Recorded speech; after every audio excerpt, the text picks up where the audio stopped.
Sites of Sacred Power, the true potential of sync attacks, Zonai items, and much more has been revealed through Tokyo Game Show at first gameplay that was previewed first by GameSpot, but also then by IGN Japan, which showed the whole thing unedited, and that's exactly what we're gonna go over. Because you have, for example, most importantly, from a lore perspective, the investigation of the Sites of Sacred Power, and when Zelda and Raru are attacking the Captain Construct level 3 here, we can see that at Sites of Sacred Power, Zelda and Raru's unique skills have shorter cooldown times. It very likely ties, both in the case of Princess Zelda and King Raru, to Goddess Hylia. And since this is a canon game, which was reiterated by GameSpot, we're gonna see more and more connections. The Japanese side of things showed us the title screen, backside or courtyard of the first Hyrule castle, and we all know what happens here with the secret stones in Tears of the Kingdom. Then we have a quick look at the new loading screen, very similar to the one that we saw for Tears of the Kingdom.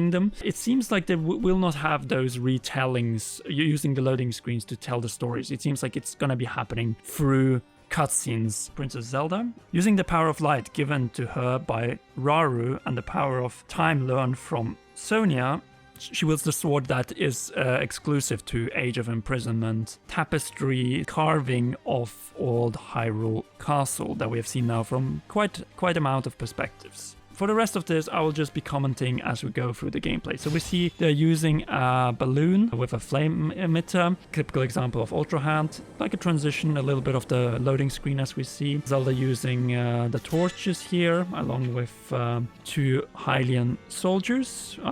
She's descending down for the first time into the depths. She didn't know about this place, and it's her first time investigating, and Raru is also warning about dangers that are down in the depths, and which we'll get soon into. We see little Froxes, yes. With that we have the big Frox, which is the challenge on this path. And the constructs as well, soldier constructs protecting the site. So yeah, there seems to be more of like a story interaction here than we saw in Age of Calamity. After all, it's probably going to be replacing loading screens that we had before, like the Switch 2 loads so quickly. And then we have this area. That is the question, are we heading for the so-called new Link construct here already? Or are we just going for the sacred spots of power? But it's clear that this is very likely, based on the cutscenes, part of the main story. It clearly is, actually. I will have a look at the title of it, Where Wisdom Lies. Yeah, we can see a little bit of the interaction. Instead of going through the whole sequence of having this text on a screen, we actually see now Zelda just moving, exploring, and doing different tasks as well. Like we can see here by this crafting table, which is new, of course, to Age of Imprisonment. We didn't have any stuff like this in Age of Calamity, where you will be able to equip on Zonai items. Like we see the fire emitters, we can see batteries, which are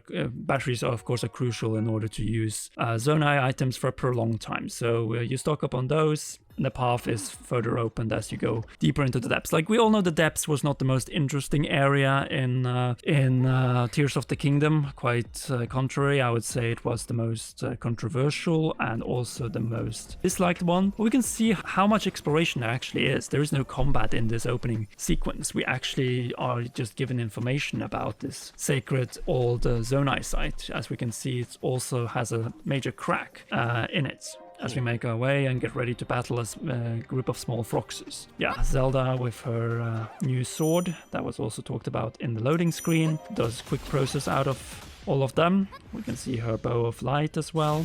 Well, a different form of it, at least. And a little bit of tips on how to use the batteries and power managing as well. So now we get to see a little bit of the Zonai item in use, the flame emitter. So here we see we can select it in the item wheel. We can also see a combo selection on the left side, burning up all the little Froxes. But we also see that it drains the battery or energy cell very, very quickly. Even more so than in Tears of the Kingdom itself. Management will be key here, along just regular combat. But you will see that Zonai items are crucial to taking them out, and also gaining more experience points, as we can see at the bottom, already up to 73 KOs. Oh, and we can also see that post, which means that probably the bargainers are also there for exchanging them for certain items, clothing, just like we did in the depths in Tears of the Kingdom. So we can see Zelda now leveling up. And also setting up a combo here, streak here. Y, XXX. Yeah, here we can see a captain construct along with some other soldier constructs that are in the way to the cracked door, causing damage to unleash the special attacks or the Muso attacks. Here we can see another example of Zelda using her sword attacks and beams, but here we can see a little bit of the weakness. We're up to 100 KO here. Also a good combo there. Yeah, those are the combo attacks as we can see. And then we see now switching over to King Rauru. So far you can't play as Minoru, but she's adding later on in the mission. Okay, now we get to see the Muso attack or Warrior's attack, blowing it out of the way. Nice. Now we get to another interaction here. The door will not open because it's cracked. Then we see that Minoru will try to open the door, but that's not going to happen as she's rolling around at the speed of sound. There we see some more pose. And then we see those enemy trees. So more little Froxes. As I said, the enemy variety in the depths wasn't the greatest. There are not that many unique enemies, but at least it's good to see them in action. And Minoru using also a number of construct of her own as she pulls out attacks and even using vehicles for massive damage. Yeah, here's a large group of soldier constructs, of course of the weaker kind, that can be dealt with pretty okay until you reach a captain, of course. Then you will need some more special attacks, as we can see here with Zonai items. And here we have the first example of sync attacks with Minoru and King Rauru, sister and brother, getting the knockout ratio up to 300. Well above it again, and here we see them finishing off the work, leaving only the captain to be dealt with. Yeah, the game runs very smoothly. We can see it's in 60 frames per second, and definitely not gonna chug like we saw with Age of Calamity on the Nintendo Switch. Seeing Zelda opening the chest, Zonai chest, and getting a time bomb. So equipping it as well and using it for the battles to come. And there we see the cracks. Well, the frogs broke the door, and there's our little boss fight. Well, overworld boss fight. Just feed it with bombs, just like Dodongos. In many ways it was the replacement of Dodongos. Here we see the team up between Minoru and Zelda, which pulls out Minoru's construct, and Zelda can then mount it and deal more damage more efficiently. A special rocket attack here from the gameplay footage provided by Nintendo of America, which seems to have been a little bit different gameplay than the one that Japan had. So the attack that we saw from the reveal trailer as well. Yeah, and also using the Minoru's construct against the captain's struck. As you can see, it is still pretty early on in, and the same goes with the Flux construct awaiting also in the depths as part of this mission. We also saw a battle against the stone talus to prevent damage to the door and the ruins in this place. But yeah, you were pretty much only searching for an entrance at that point, and then fighting all the different level constructs. And then gradually unlocking characters. First as Zelda, then as Rauru, and then finally as Minoru, as the mission builds on. But they have managed to put it very, very well together, the elements and what was present in Tears of the Kingdom. As we remember in Age of Calamity, we got some unique enemies as well later down the line. So it's good to see. We'll see definitely some more variations, probably of Froxes as well later on in the game. This is pretty early on as well, probably before we get to the actual Demon King section of the game itself. So yeah, like the Froxes are probably the most disgusting enemy to fight, especially since you can be swallowed by it. Yeah, unleashing some Muso attacks.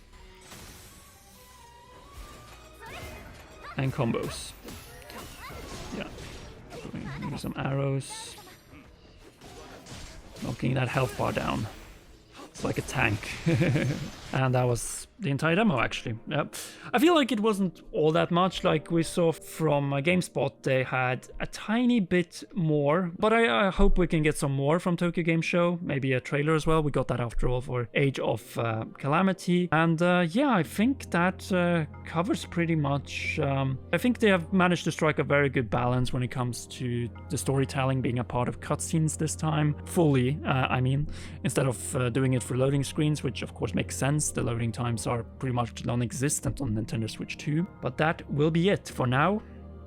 Anyway, I think we'll see more of this game soon enough, but do not miss anything. Be sure to leave a like, subscribe and press the notification bell, as we'll be covering any Age of Imprisonment, trailer, gameplay and so on. Last but not least, a big thanks to you for watching, and to all our patreon.com/CommonRealm patrons. Special shoutouts go to Heroes, Cheryl, Garrett Hoy, Holy Wolf, and Kintaro. You rock, and please enjoy these awesome videos.